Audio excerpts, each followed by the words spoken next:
6வது கைங்கரியம். எந்த ஒரு திருக்கோவிலுக்கும் எப்போ சிறப்புன்னா அங்கே ஆழ்வார்களுக்கு சன்னதி இருக்கணும். நம்மாழ்வாரும் திருமங்கை ஆழ்வாரும் ஆண்டாள் நாச்சியாரும் இவர்கள் எழுந்துருளி இருந்தால்தான் ஒரு கோவிலுக்கு சிறப்பு. ராமானுஜர் திருமலையில் போய் பார்க்குறார், ஆழ்வார்களுக்கு சன்னதியே இல்லை. ஏன் திருமலையில் ஆழ்வார்களுக்கு சன்னதி இல்லை? ஒரு பெரிய விசாரம். இதான் 6வது கைங்கரியம். பொதுவாக நம்ம பார்க்குற எல்லா கோவில்லையும் ஆழ்வார்கள் சன்னதின்னு இருக்கும். திருப்பதி மலைக்கு மேலே இருக்கா? நம்மாழ்வாருக்கு இல்லை, திருமங்கை ஆழ்வாருக்கு இல்லை, பொய்கை ஆழ்வார், பூதத்தாழ்வார், பேயாழ்வார், பெரிய ஆழ்வார் யாருக்குமே இல்லை. ஏன்ப்பா எந்த ஆழ்வாருக்கும் சன்னதி இல்லையேன்னா ராமானுஜர் ஒரு விஷயம் புரிஞ்சுனாராம். ஆழ்வார்கள் யாரும் திருப்பதி மலைக்கு மேலே ஏறவே இல்லை. திருப்பதியை பற்றி ஆழ்வார்கள் பாட்டு பாடியிருக்காங்களேன்னா மலை அடிவாரத்திலேருந்து பாடிட்டு அப்படியே சென்று விட்டார்களாம். ஸ்ரீ பராங்குஷாதி திவ்ய சூரியனாம் பிரதிஷ்டாபனே தேஷாமேவ அபிசந்தி அபாவம் நிச்சித்திய. இது அப்படியே அனந்தாழ்வான் எழுதியிருக்கார் வெங்கடாச்சல இதிகாச மாலால. ஆழ்வார்கள் யாரும் திருமலைக்கு மேலே ஏறலையாம், கீழே இருந்தே பாட்டு பாடிட்டாங்களாம். ஏன்னா வைணவ நெறியில் திருப்பதியில் உள்ள பெருமாள் மட்டும் பெருமாள் கிடையாது, திருப்பதி மலையே பெருமாள் தான். இன்றைக்கி நிறைய பேர் இந்த ட்ரெயினில் போகும்போது ரேணிகுண்டா ஸ்டேஷன் தாண்டினா ஜன்னல் வழியாக கை கூப்புவாங்க. நம்ம பெருமாளை சேவிக்கிறோமோ இல்லையோ 7 மலையை சேவிச்சாலே விசேஷம். சமீபத்தில் பாம்பேயில் ஒரு உபன்யாசம் பண்ண போனேன். சென்னையிலேருந்து ஃப்ளைட் பாம்பேக்கு கொஞ்சம் தூரம் போச்சு. பைலட் அனௌன்ஸ் பண்ணார், we are flying over Tirumala Tirupati, you can worship the lord in the right side of your window அப்படின்னார் பைலட்டு. அப்படி அந்த மலையை நோக்கி கை கூப்புறோம். கை கூப்பினா போதுமானா? ஆழ்வார் பாசுரம் இருக்குது, குன்றம் ஏந்தி குளிர்மழை காத்தவன் அன்று ஞாலமளந்த பிரான் பரன் சென்று சேர் திருவேங்கடமா மலை ஒன்றுமே தொழ நம் வினை ஓயுமே. நீ போய் பெருமாளை சேவிக்கிறியோ இல்லையோ மலையை நோக்கி கை கூப்பிடா உன் பாபமெல்லாம் போகுன்ட்டார் ஆழ்வார். அந்த மலையே பெருமாள். என் குலசேகர பெருமாளை சேவிக்கணும்னு படலை, இந்த மலையில் ஏதோ ஒன்றா இருந்தால் போகிறோம். எம்பெருமான் பொன்மலை மேல் ஏதேனும் ஆவேனே உம்பர் உலகாண்டு ஒரு குடைக்கீழ் உருப்பசித்தன் அம்போர் கலையொல்குள் பெற்றாலும் ஆதரியேன் செம்பவளவாயான் திருவேங்கடம் என்னும் எம்பெருமான் பொன் மலை மேல் ஏதேனும் ஆவேனே. அந்த மலையில் பிறப்பதே விசேஷம், அந்த மலையை கும்பிடுவதே வசதி. இப்படியெல்லாம் ஆழ்வார்கள் பாடியிருக்காங்க. அதனால் யாருமே அந்த மலை மேலே கால் வச்சு ஏறலையாம். நாம் அந்த மலையில் கால் வச்சு ஏறிட்டோன்னா பெருமாள் மேலே கால் வச்சதுக்கு சமாதம் செய்யக்கூடாது. ராமானுஜருமே திருமலைக்கு மேலே ஆரம்பத்தில் ஏறமாட்டேன்ட்டார். இது பெருமாளின் வடிவம். ஆனாலும் இந்த கைங்கரியமெல்லாம் இவர் தான் பண்ணணும். அதனால் என்ன பண்ணாரா, நான் மண்டியிட்டு வேணால் ஏறி வரேன்னார். அப்போ தான் ராமானுஜருடைய தாய் மாமா திருமலை நம்பி அவர் திருப்பதி பெருமாளுக்கு கைங்கரியமெல்லாம் பண்ணுறார். திருமலை நம்பி ராமானுஜர்கிட்ட சொன்னாராம், ராமானுஜா நீ இப்படி மண்டி போட்டு ஏறி வந்தா பின்னாடி கலியுகத்தில் வர மக்கள்லாம் திருப்பதினா மண்டிக்கிட்டு தான் ஏறணும் போல இருக்கு, நம்மளால் முடியாதுன்னு சொல்லி மலைக்கே வரமாட்டாங்க, பெருமாளையே தரிசிக்க மாட்டாங்க. அதனால் தப்பு இல்லை, நீ கால் வச்சு ஏறிவான்னு சொன்னார். அவர் பெரிய ஆச்சாரியன் திருமலை நம்பி சொன்னதால் ராமானுஜர் திருவடி வச்சு ஏறினாரே ஒழிய மற்றபடி அவர் ஏறமாட்டார். அதுலேயும் ஒரு விஷயம், திருப்பதி மலைக்கு மேலே தங்கினா ராமானுஜர் தண்ணீர் அருந்த மாட்டார், உணவு உண்ண மாட்டார். திருப்பதி மலைக்கு மேலே 3 நாள் தங்கினார் ராமானுஜர். 3 நாளும் உணவு உண்ணலை, தண்ணீர் குடிக்கலை. ஏன்? உணவு உண்டால் மலம் கழிக்கணும், தண்ணீர் கொடுத்தால் ஜலம் கழிக்கணும். பெருமாள் வடிவமான இந்த மலையில் நான் அதை செய்ய மாட்டேன். பாருங்க ராமானுஜருடைய பக்தியை. இன்னைக்கு அந்த திருப்பதி மலையில் போர்டு வச்சுருக்காங்க, இங்கே சிகரெட் பிடிக்காதீர்கள்னு போர்டு வைக்கிற நிலைமையில் இருக்குது.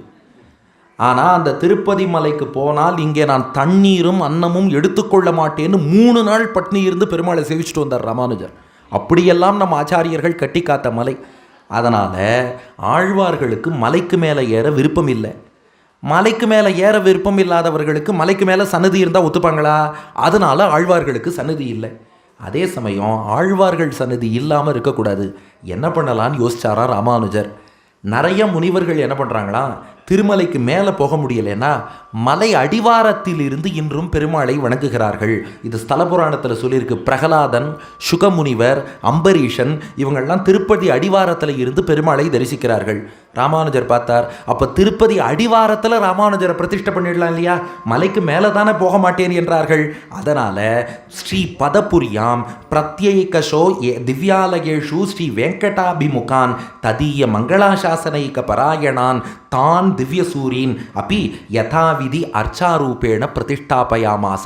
ராமானுஜர் என்ன பண்ணார், திருப்பதி அடிவாரத்தில் ஆழ்வார்களுக்கு சந்நிதி ஏற்படுத்தி இங்கிருந்தபடி ஆழ்வார்கள் நீங்கள்லாம் பெருமாளுக்கு பல்லாண்டு பாடணும், ஏன்னா ஆழ்வார்கள் பல்லாண்டு பாடினாதான் மேலே பெருமாள் சௌக்கியமாக இருப்பார். அதனால் கீழே ஆழ்வார்கள் அத்தனை பேரையும் எழுந்தருளை பண்ணி கீழே திருப்பதியில் ஆழ்வார்களை பிரதிஷ்டை பண்ணி அவர்கள் பெருமாளுக்கு பல்லாண்டு பாடும்படியாக ஏற்படுத்தி வைத்தார். இது ராமானுஜர் செய்த 6வது கைங்கரியம். அடுத்து 7வது கைங்கரியம், கோவிந்தராஜ பெருமாளை பிரதிஷ்டை பண்ணார். இன்றைக்கி இந்த கீழ திருப்பதின்னு ஒரு நகரம் பார்க்குறோமே, நன்னா நினைவில் கொள்ளணும், அந்த நகரத்தை ஏற்படுத்தினதே ராமானுஜர். ராமானுஜர் இல்லைன்னா கீழ திருப்பதின்னு ஒரு ஊரே கிடையாது. என்னப்பா அப்படி சொல்கிற? ஆமாம், ஒரு சோழன் ஒருத்தன் ஆட்சி பண்ணான். அந்த சோழனுடைய ஆட்சியில் வைணவத்துக்கு ரொம்ப தீங்கிழைத்தான். அவன் பேரை பொதுவாக உபன்யாசங்களில் சொல்கிற வழக்கம் கிடையாது, ஏன்னா அவ்வளோ பாடுபடுத்தினான் அவன். ஏன்னா சில நல்லவங்க பேரெல்லாம் சொன்னால் புண்ணியம்பாங்க, சில துஷ்டர்கள் பேரெல்லாம் சொன்னாலே பாப்பம்பாங்க. அப்படிப்பட்ட காரியமெல்லாம் பண்ணான் அந்த சோழ ராஜா. அவன் என்ன பண்ணிட்டான், சிதம்பரத்தில் கோவிந்தராஜ பெருமாள் சன்னதி உண்டு, நடராஜர் கோவில்லையே. அவன் காலத்தில் என்ன பண்ணான், இது சில திரைப்படத்தில் கூட காமிச்சாங்க. தில்லைநகர் திருச்சித்திர கூட்டத்தில் உள்ள கோவிந்தராஜ பெருமாள் மூலவருக்கு ஒரு பெரிய தீங்கிழைச்சுட்டான். அவரை கோவில்லேருந்தே அந்த பெருமாளை அப்புறப்படுத்தி ஒரு விதமான தீங்கு செஞ்சுட்டான். ஆனால் அங்கே இருந்த பக்தர்கள்லாம் உற்சவர் பெருமாள் இருக்கார் பாருங்கள், சிதம்பரம் உற்சவர் பெருமாள், அவரை காப்பாற்றி இவரை ராமானுஜர்கிட்ட கொண்டு போய் சேர்த்துருவோன்னு நினச்சாங்க. ராமானுஜர் அப்போ திருவேங்கடமலையில் இருந்தார். ராமானுஜரிடம் கொண்டு சென்றார்களாம். அந்த மூலவருக்கு அந்த ராஜா பெரிய ஆபத்தை ஏற்படுத்திட்டான், உற்சவர் பெருமாளை மட்டும் நாங்கள் காப்பாற்றி கொண்டு வந்துட்டோம், இனி நீங்கள் தான் வழிகாட்டணும்னாங்க. அப்போ ராமானுஜர் சொன்னாராம், கவலைப்படாதீங்க, அந்த தில்லைநகர் திருச்சித்திர கூட்டம் சிதம்பரம் அந்த திவ்ய தேசத்தை குலசேகர பெருமாளும் திருமங்கை ஆழ்வாரும் பாடியிருக்கிறார்கள்.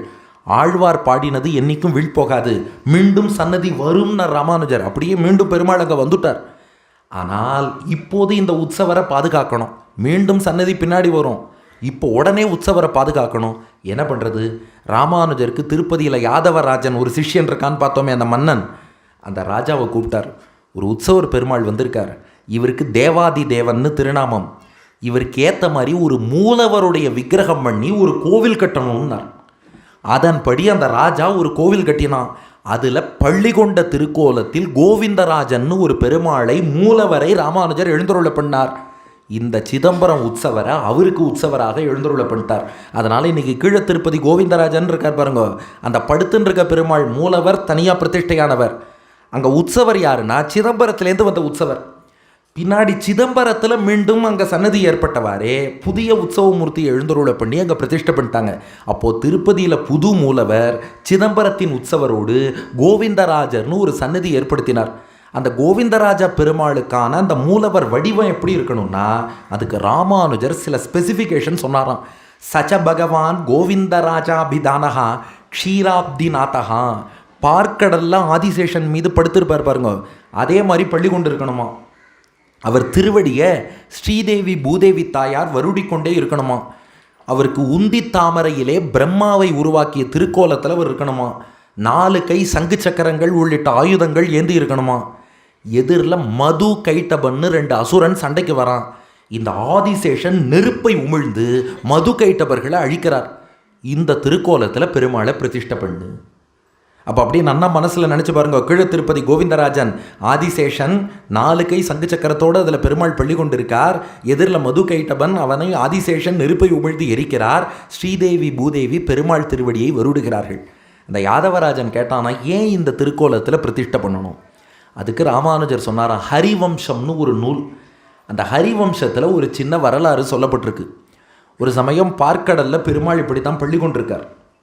அப்போது பூமி தேவி தாயார் பெருமாள்கிட்ட சொன்னாலாம், மொத்தம் பஞ்சபூதங்கள் இருக்கு இல்லையா, ஏன்னா பஞ்சபூதம் நிலம், நீர், காற்று, நெருப்பு, வானம்.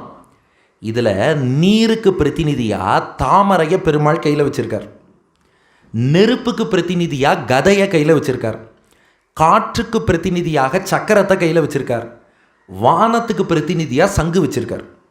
சங்குங்கிறது வானம், சக்கரம் காற்று, கதை நெருப்பு, தாமரை தண்ணீர். எது ஒன்று மிச்சம் இருக்குது? நிலம். அவள் தான் பூமி தேவி. பூமி தேவி கேட்டானா, நீங்கள் மற்ற 4 பூதத்தையும் கையில் வச்சுருக்கீங்க, நிலம் பூமி தேவி நான் இருக்கேன், எனக்கு இடம் கொடுக்கவே இல்லையே.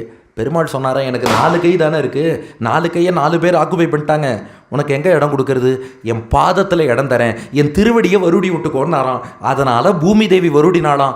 அதே காட்சி தான் இன்னைக்கு கீழ திருப்பதி கோவிந்தராஜன் 4 கையில் 4 ஆயுதங்கள்னா நீர் காற்று நெருப்பு வானம் கைங்கரியம் பண்ணுறது.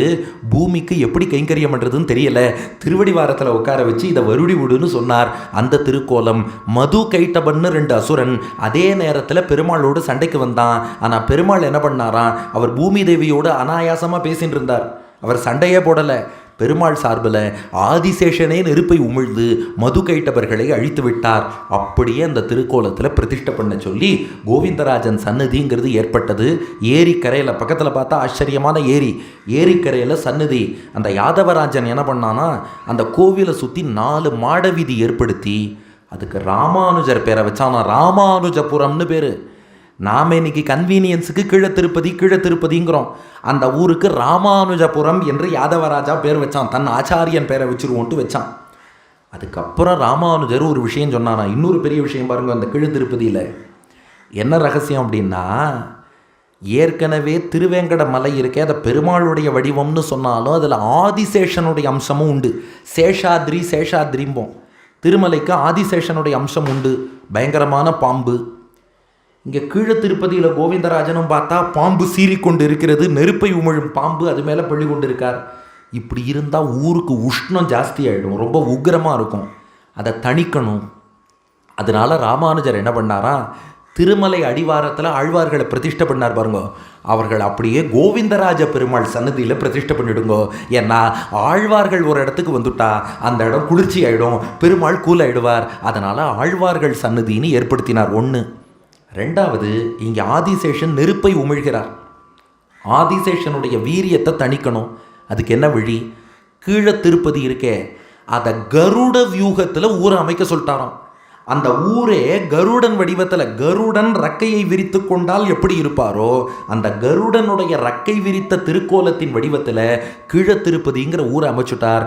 ஒரு பக்கம் கருடன், மறுபுறம் ஆழ்வார்கள். அவன் ஆதிசேஷனுடைய சீற்றத்தை தணிக்க இந்த ஊரில் உஷ்ணம் இல்லாமல் குழுகுழுன்னு இருக்கும்னு கீழ திருப்பதி கோவிந்தராஜன் சன்னதியை ஏற்படுத்தினவர் ராமானுஜர். இது 7வது கைங்கரியம். அதனால் அடுத்த தடவை கீழ திருப்பதி போகிறோம், அந்த கோவிந்தராஜனை தரிசனம் பண்ணுறோன்னா நாம் ராமானுஜரை நினைத்து பார்க்க வேண்டும்.